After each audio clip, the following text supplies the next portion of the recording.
everyone, welcome to day 3 of the Hudson Valley Yarn Trail. I'm about to leave Cold Springs where I've been staying and I'm about to head up north for the second half of the yarn trail. I am a little bit farther behind than I would have liked, but it's not something I would have been able to help. I've already gotten breakfast nearby. A couple bees have already mistaken me for a flower today. One bee started crawling around my food and it was like, okay. And then they invited their friend. It's like, okay, I'm not going to be able to stay here all day, bees. I think I'm going to have to hit the farther ones first because they're open earlier and end earlier. And if I know something from experience, you want to end with like the later times later on in the day because that's how time works, yeah. So I'm going to find some music to roll along to and hopefully we'll be at our first store. I just came out of the spinning room and it's a delightful little store. So 2 of the owners were there today, Nancy and Heike, and they are 2 of the 6 owners that own the spinning room. Now there is a sign when you go to the spinning room that some of the people there are immunocompromised and you're not required to wear a mask, but it is requested that you wear one, so I put my mask on before I went in. Yeah, they have a nice little selection of yarns. They have a lot of the popular favorites, but also they had a trunk show going on today. They had periwinkle sheep in there, and I've actually come across periwinkle yarns before in the New Jersey Wool Walk. I ended up meeting the dyer there when I was at Beyond Yarns. I was excited to see her yarn again. It turns out they also had a couple local dyers there, and they also had some spinning stuff, thankfully. It's like, it'd be kind of strange if it was named the spinning room without some spinning stuff in it. But let me show you what I got. So this here is a local yarn. Yeah, this here's a local yarn. It's from Lyman Sleighbell Farms, and this is all wool. Yeah, this is all Cordair wool. I mean, look at that vibrant purple. Oh my gosh, it's amazing. There's actually a hole in this one because the sign for the thing was actually stabbed through the yarn, which completely understandable. Yarn is amazing for holding things. And then this here just says impulse buy. I've gotten Alpaca Yarn Company yarn before, but this is just a lovely green and it feels so soft. Don't know what I'm gonna make with it yet, but something soft, right? And then this here is the periwinkle sheep yarn that I got. So it turns out they actually stock periwinkle sheep yarn normally, and it's a bit of a rougher texture, but they had some textures that aren't typically there that was there. So this is the merino yak in the color fuchsia agate. And then this here is plum jam and sheep merino, a superwash merino, and 25% nylon. It's like stunning color, yeah? Then we have some roving here. So this is Kromsky 100% Polish merino. I mean, look at those greens. Those greens are amazing. I may not put those 2 together, but I can definitely see myself putting these 2 together and the 2 on the ends together to spin into like a 2-ply yarn. This is Schapelwolf, or Schapelwolf. It's German. I've seen them get yarn before. I have not ever seen them done roving before, so that is the roving there. Also, if you just hear the constant background noise, I'm sitting in the back of the truck by open road, so there are like cars going on. So if the sound you're hearing, that's cars, that's traffic. And then they had another local dyer. It's called Peace Love Yarns. So this here is sage. It's 100% Peruvian wool.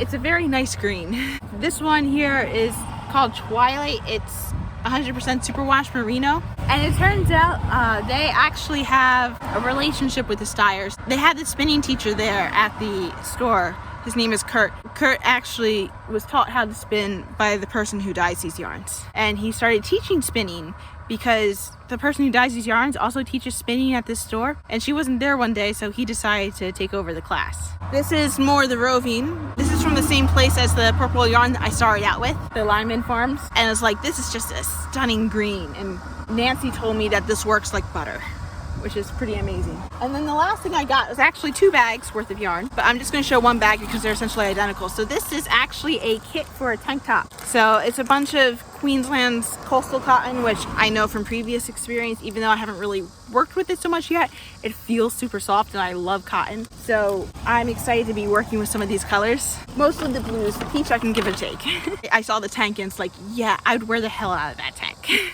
Oh yeah, I also got books, because that's how we got into the conversation. They had some good reference books here. So this is like the Fleece and Fiber source book.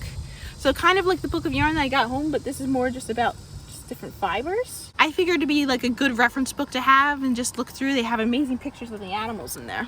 Had the inventive weaving on a little loom, and it explains how to use a ridge heddle loom. I just bought a ridge heddle loom during my last yarn crawl. I can read through this and, like, even though my loom, I think, came with instructions. I can like look through it and work on getting better with that. And then this last thing I've never seen in anywhere else, but this is basically graph paper. It's graph paper that is shaped like knitting. So if I open up the pages, you can see it looks like that. I've got some colorwork designs I need to design out. I am in the process of designing some colorwork, and I plan on doing more. So it'll be interesting to see how it all turns out. Like, and to try it on there and see how it looks and get some of the process out of the way there.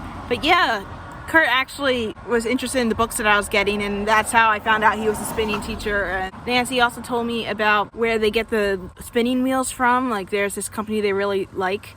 It's like Shocked Spinners or whatnot. They make the ladybug spinning wheels, and Heike wrote it down for me, which was pretty nice. So yeah, this was a very nice little shop. Nancy did tell me that they don't have the biggest online presence right now, but if you do call this shop and you know what yarn you want, they do, like, someone will pick up the phone and someone will go and get the yarn for you and whatnot. In case it isn't already obvious, I am going to be leaving all the online contact stuff for these stores that I visit down below. So if you are interested in any of these stores that I'm visiting, feel free to check them out. They would all love your business. I'm gonna get back in the car and I'm gonna head my way to the next stop. And I went to the farthest one, so I'm hoping that the rest of the stores are a little bit closer together because it took a long time to get up here. Alright, I just came out of CC Wool's Yarn and More. I ended up staying a lot longer in this area than expected because I got an amazing opportunity I couldn't pass up. As it turns out, there's a weaving room nearby, and when there's a lot of roving here. And when Cece, the owner, found out that I am spinning a lot and doing it just a drop spindle, she offered to show me on the loom, like the spinning wheel itself. So I had to go for it. It was an amazing opportunity. So that's actually going to be its own separate video because there's a lot to talk about there. But I'm going to show you the yarn that I got here because there was a lot of amazing yarn and a lot of amazing roving that I haven't seen at other places. This right here was an undyed wool and silk mix. I thought it was going to be like the whole big thing, but it turns out I could just buy separate skeins, which was nice. So this actually 2 skeins here. This is called Sheepwreck. It's a nice like wool silk mix. I can try practice some dyeing with that. I also got this merino wool with the green color. It's a nice green. And then I got these 2 colorful drop spindles. They're just my colors too. It turns out Ashford sells their own roving. Ashford is the brand of my original drop spindle. I decided to try some of this. This is merino and silk blend. Nice colors there. CC Wool has their own brand of yarn. So CC runs the shop, but she actually has someone else who dyes the wool for her. It is handcrafted wool from yarn in local farms from New York State, and this is super soft. This is super fine alpaca Peruvian tweed. And actually when I got that one, Cece pointed out the sweater in the store that was made from that, and it was very nice. And then this here is a brand I've never seen before. It's called Toad Hollow. The color is Only Mostly Dead. The name of this yarn is pretty funny to me because like Only Mostly Dead, when I see this type of green, it actually makes me feel alive. And then this here is a BFF. So BFL is like just blue Leicester. And it's another nice green yarn. It kind of reminds me of the kelp yarn from yesterday. This here's another brand I've never seen before, Kim Dyes Yarn. This orange is called Campfire. It's a sourdough sock. So it's superwash merino nylon. So it was just a very nice colorway. It really caught my eye. And then this was Red Stag Fiber. So I'm not sure where this is from, but I got the color that was called Red Stag because, I mean, if it's available, you got it, right? And then this is from Feederbrook Farms. It's called the Slub Cotton, but it's actually, CC informed me it's actually cotton. It's a softball cotton. Like if you can kind of look at the yarn, there's a little thread that goes around the fiber itself and creates like little bunches that way. Apparently it's very good for weaving. There is a huge weaving section in this store, and they actually have a lot of weaving cotton yarns available as well. Now we got some of the roving. So this is also Kim Dyes yarn, but this is just the roving. And I was looking at this, and there's another customer in the store who's like, oh, I just spun with that. It spuns amazingly. It's super smooth. So I got that yarn. It's tarji and bamboo and silk, so a nice mix that way. And then this right here is Yak and Camel. It's the one from Greenwood, and it is such an amazing color. I absolutely love this orange, and it feels super soft. It actually feels very similar to the yak silk that I got when I was up at Port Fibers in Maine. Some of the roving's already coming off on the back. This here is the first time I've ever seen this. So this is just plain merino, but you can see they put stellina in it. So it's sparkly. Super cool that way. As it turns out, this roving's from Feederbrook Farms. So I do see Feederbrook Farms yarns in a lot of places. It's the first time I see roving. It turns out this is the only place that sells her roving. So Cece grows Jacob sheep. Like, she's friends with the person who runs Feederbrook Farms, and she wanted to use the Jacob sheep to make her yarns. She dyes the wool itself, so sometimes the Feederbrook yarns has like a bunch of extra roving around from colors that she doesn't sell anymore, or colors that she's experimenting with. So Cece asked to sell some of the roving in exchange for the sheep. So that's how I was able to get this, which was pretty cool. And then this here, this is straight up merino, super soft and silky. When Cece saw I was getting this, she actually showed me a shawl in this store that was spun and then knitted by another staff member, and it was amazing. Oh, this one's fun. So Cece's gonna go to Rhinebeck later on this year, and she's in the process of dyeing some yarns to go there, like some special colorways, and this was in the Rhinebeck reject pile. And honestly, this colorway is right up my alley, so I got some of it.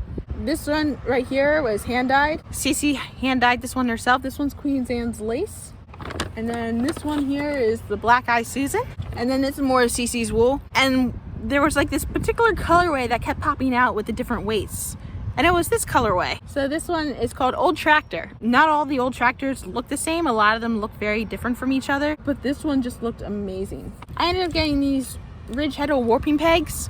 This is actually the closest thing I've seen to creating the bobbins for lace making in any of the stores I've been on, in any of the craws. I do have a ridge heddle loom, so I can use some of them for this, for the ridge heddle loom if I get that far into it. I don't think I'll be using them right away. But I can also start working with these for lace making too, and stop putting it off and actually start working it myself.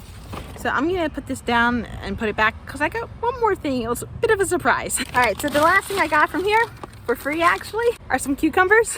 Cece apparently grew these cucumbers in her garden, and she was just trying to give them away. So even though I don't really have a way to eat them right now, I will have a way to eat them when I get home, and I don't know how long they last, but I know Mom eats cucumbers quite a bit, and I also do like cucumbers. That's what I got from here. I'm not sure if I'm going to be able to visit all the stores that I intended to today, but in all honesty, I'm not worried. I'm going to go to the one that I know is closed on Sunday, because today is Saturday, and I know one of the other stores is open, and the other stores are all really close to each other, so I'm not terribly concerned about that. Even if I fall behind today, I'll still be able to complete as much as I can. But I'm going to head on to the last store.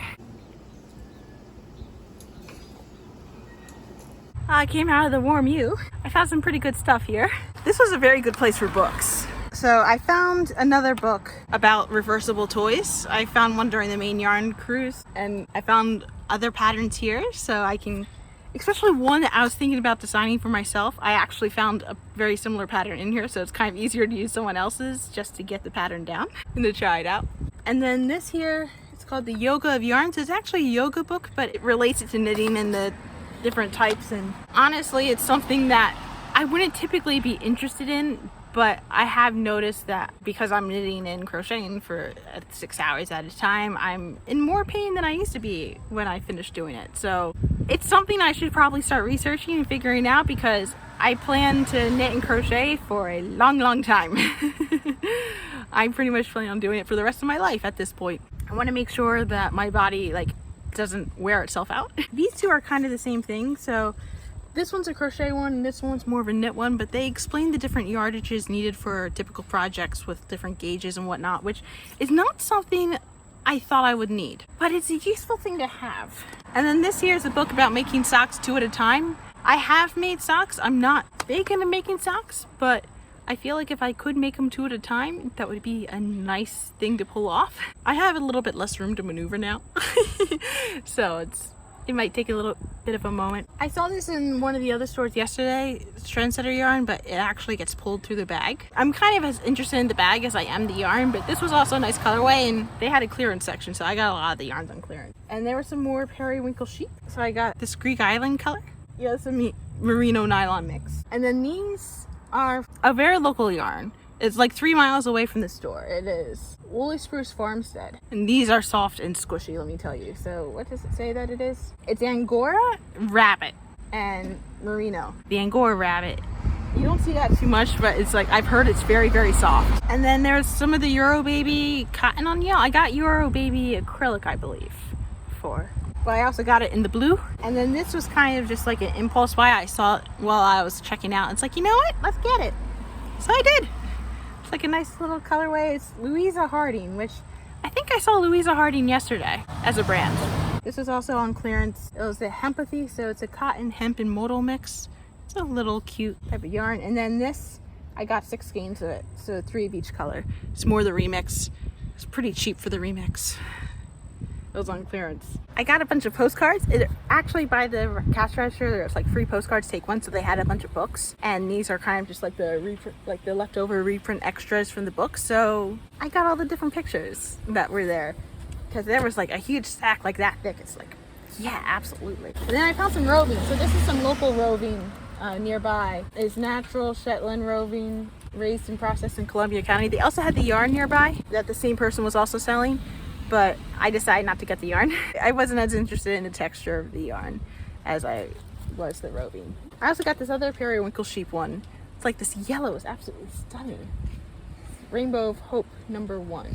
I know I have to try more of the unique sock ones, but I haven't seen these colorways in any of the stores. So I got the zebra and the tiger. And then I saw this other brand in CC Wools, but I forgot to get it because, I mean, I had a lot there. But it's called Whole Knit and Caboodle. This is the Woo Light. I've also seen the Woo Bam. This is a very nice colorway. This is also was in the clearance section. It's Carlton Merino Supreme.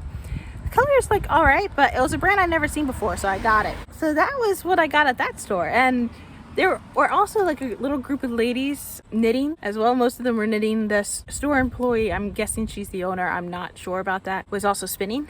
Like they were working on different projects. Like one was working on a set of socks, and she had like, she took some time to explain the a technique of a different pair of socks that she finished. Another one was working on a baby blanket, because even though it was plain and boring, as she put it, it's a very good project for when you're talking to other people. And like, she chose some very nice colors. And one of the other ladies was working on a shawl, or a scarf actually, a scarf. And she let me take a picture of the pattern. She had a better yarn choice than the designer of the pattern. It was a very nice visit inside that store. Oh yeah, also inside the store, she gave me another bag. She gave me another Yarn Cruise bag. She had one left. So I was like, cool, I'll take it, thank you. And that's how I'm actually storing most of the yarn from this store. Now, next to the Warm U, there is a bookstore, which was dangerous. And I wandered right in. It was like, okay. And I was actually greeted by this cute little dog. It's like the dog just came up and sniffed me, and it's like, you know what? I'm not going to try to pet it. I'm just going to let the dog interact with me how it was. It's a very calm dog. And while I typically would not show purchases from other stores, some of these are knitting related. So I'm not going to show you all the purchases, but I am going to show you the knitting related ones, or yarn related ones, because some of them are crochet. So this here is like crochet at work. So it's another doll based one. But I am intrigued by that vest. You see the orange vest there? I'm intrigued on the pattern for that, and the helmets too. I think that could be very interesting. I do have plans to make dolls later. I do have a doll book that is also another thing that I could use, so it could be interesting to see. But I'm more into the accessories for this one. I've been eyeing this book on the internet for a while. I've been hesitant to buy it on the internet, but when I saw it in person, it's like, yeah, I can't help it. So I got this one.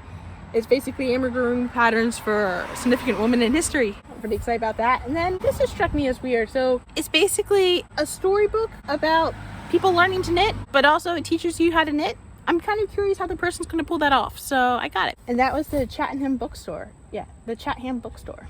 So at this point, I have to reassess, because I think I might be able to squeeze one more yarn store in. I'm not sure. But I am sitting across from a restaurant, and I haven't eaten since breakfast. I mean, I've had a snack, but I haven't had a meal, and I think it's time for a meal. And I'm already here. I will check back in with how I ended up reassessing, and I'll update you on that. Oh yeah, I can't believe I forgot this, but at the Warm U, they also had a stack of free pattern books. And I saw some vintage stuff, so I got it. So there's like, look at that picture. That's clear 70s. Oh my gosh. Like, look at that hairstyle. No one wears their hair like that nowadays. And then this one, I just found the pictures to be odd and staged, and I'm not even sure if I'm going to do the patterns. I just like the pictures. That was also free, so I got that.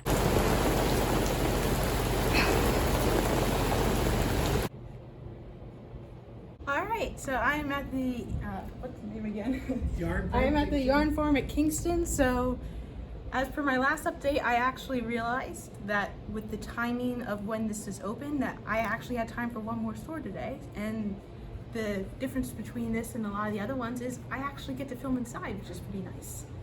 So I found a lot of different yarns here that I haven't seen in other places. And this is actually a combination yarn shop and wine bar, which is part of the reason why it's open so late, because it's Saturday. They actually stayed open till 9 p.m. That's Todd, he's one of the owners. Hi. So this here is bobbiny yarn. It looks like it's a braided cord. It's terracotta, it's 100% recycled cotton. Well, I didn't realize it was recycled cotton, but I actually love when I find recycled fibers.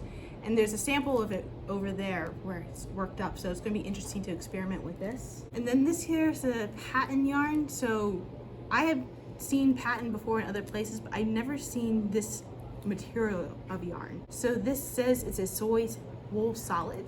So I haven't actually seen like a soy wool combination before. I've seen soy combined with other fibers, but I haven't actually seen it combined with wool like this. So it'll be interesting to experiment with that. Now at the other store, they did say that Feederbrook Farms, like she's the only one that sells the roving like that, but I actually found Feederbrook roving here. But this is different than the roving that I found at the other place.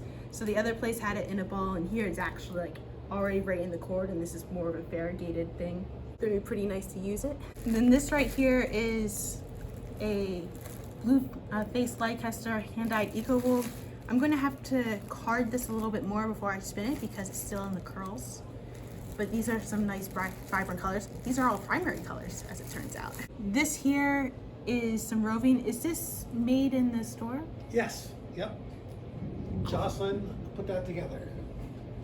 Cool. Yeah, I noticed some of the other ones came with a drop spindle, and then I didn't have to worry about getting a drop spindle because you've seen me get drop spindles earlier in the tour. And then this here is a brand that I've never seen before. It's called Crafter Gamer Geek. And then this right here is called Rainforest Rebirth. This is the color. So I actually have a little bit more revision than I usually do in getting this. And it looks like it's a kit. It's extra fine merino nylon. So it's a pretty common material combination. It feels super soft and squishy. And the colors go pretty nicely together. Then this here is a brand that I never seen before. It's Mayak Tibetan Fibers. So this is Kupa. It's baby yak and organic cotton. There was also some cashmere in the store, but I decided just to try a little bit with the baby yak. And then this is Cowgirl Blues. I've actually seen this yarn in Jersey, and it was kind of nice to see it here. It seems there's a lot more of it here than I've seen in other places. Cowgirl Blues tends to name it after a famous woman, so this one's named after Tracy Chapman. I don't know who Tracy Chapman is. I'm going to have to look her up.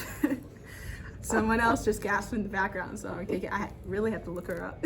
And then this right here is Spin the Dog roving. It looks like it's Samoyed fiber. Oh wait, this is a dog. This is from a dog. Yep. That's new. I did not realize that when I picked it up.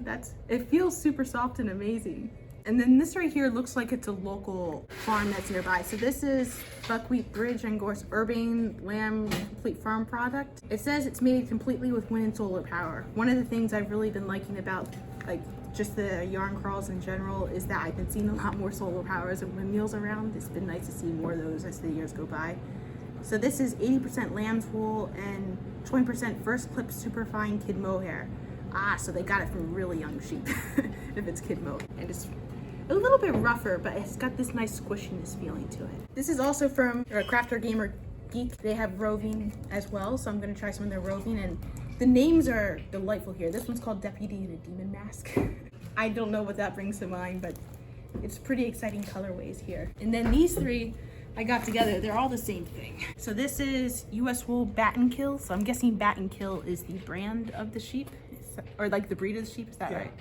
Yeah, so. And they're another local company. They're up by Hudson in the Catskill. Oh, okay.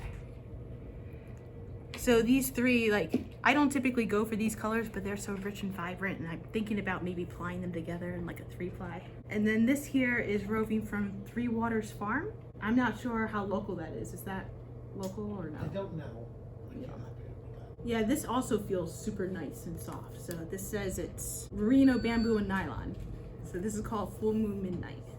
Here is from Buckwheat Bridge and Gores. So Oh, so it is actually from the same farm as this then. When I picked it out, I thought they were like 2 different farms, but it looks like it's all the same farm. This one's more of a variegated yarn with the color spinway. And it is 100% Cormo fine wool. So Cormo is the type of sheep and it's made on the farm there. So it's a pretty nice colors. And then the last thing I got was a drink. I got the rose lemonade. I'm not having any alcohol right now because obviously I'm driving, but this ended up being very tasty. I'm very thankful that they allowed me to film inside here because it is absolutely pouring outside. And thank you very much to Kara for holding the camera for me. This is actually the first time I've done one of these segments in front of an audience. So that's a nice first for today as well. So yeah, that is the yarn farm at Kingston's. It's a pretty good place here.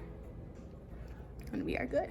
Well, I'm in my hotel for the night. The ride home was confusing. It was only supposed to take a half hour, but I'm pretty sure I did a U-turn for like 10 miles or something like that. I'm pretty sure I took a wrong turn at some sort of traffic circle because I was seeing parts that I had already seen. It's like I couldn't remember if I'd seen it earlier in the day or if I saw it on this trip. Thankfully, the rain stopped, so that way I could actually see the road. But I'm here now, which is good. I made it home before the check-in time and like stopped for the night, which I thought I was going to be here between 5 to 7, but I actually arrived at 9:30, which I'm actually pretty happy with how the day went, so I'm not terribly mad about that.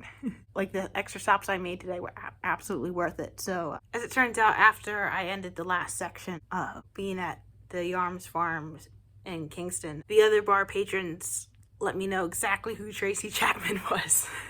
Then we ended up listening to the music and they didn't realize that Cowgirl Blues yarn actually names their colorways after women singers. So they had a lot of fun just looking at the different yarn names of the different colors of the yarn. Also, while I was like there finishing my drink, the other owner, Jocelyn, came in. She was able to give me more information about the Cowgirl Blues and that it's a yarn that's from Cape Town, South Africa, and she actually makes an effort to hire women in order to operate the dyeing studio there. And Jocelyn also decided to show me her yarn winder. She has an electric yarn winder that she got recently and she's very happy of it. So I actually got some footage of it. You're going to see some of that at the end of this video. And also, I'm usually like somewhat uncomfortable on bars. The yarn farm in Kingston is the most comfortable I have ever been in a bar. So the secret is just to put a yarn store in a bar. That's what it takes to make me comfortable. Yeah, at this point of the night, I may have a bit of a snack. I don't know for a fact if I'm going to have one or not. I'm probably going to start winding down for the night, just keeping track of like rearrange some things in the car. So that way, because I'm keeping all the yarn in the car, I'm not bringing it back and forth between the hotel room and here because that's a lot to carry. Start preparing for tomorrow. I know I've got 4 stores left. They're not the 4 stores I thought they were going to be. Yeah, I'm excited. Also, before I go, I just want to mention, this was around the toilet when I came into the hotel. It's a Sani Shield sanitized for my protection. I don't know what that means. Like, I guess they wiped it down with a Clorox wipe or something like that. I'm very confused why this was put around the toilet seat. I have never seen that before.